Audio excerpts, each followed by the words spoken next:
Hey there, crypto enthusiasts. Welcome back to another exciting tutorial.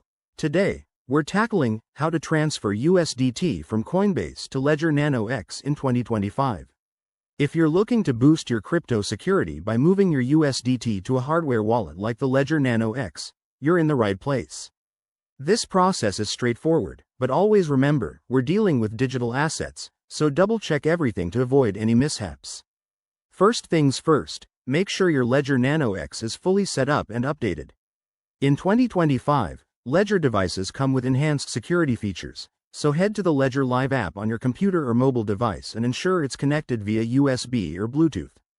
Once that's done, open the Ethereum app on your Ledger, since USDT is an ERC20 token on the Ethereum blockchain. Next, grab your USDT wallet address. On your Ledger, navigate to the Ethereum app, and it will display your unique address. Write this down or keep it handy. Never share it with anyone. Now, log into your Coinbase account.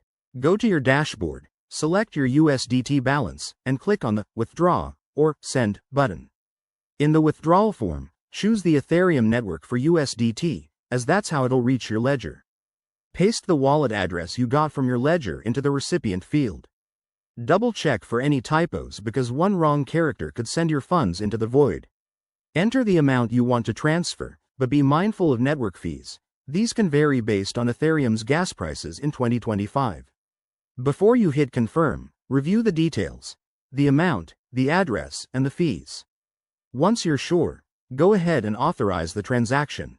You'll get a confirmation on Coinbase, and it might take a few minutes to a couple of hours for the transfer to complete, depending on network congestion. Back on your Ledger, you should see the transaction pending and then confirmed once it arrives.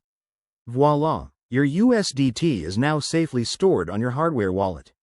A quick tip: always use the official apps and websites to avoid scams, and consider testing with a small amount first. Thanks for watching. If this helped, give it a thumbs up and subscribe for more crypto guides. Stay secure out there, and I'll see you in the next video. Peace out.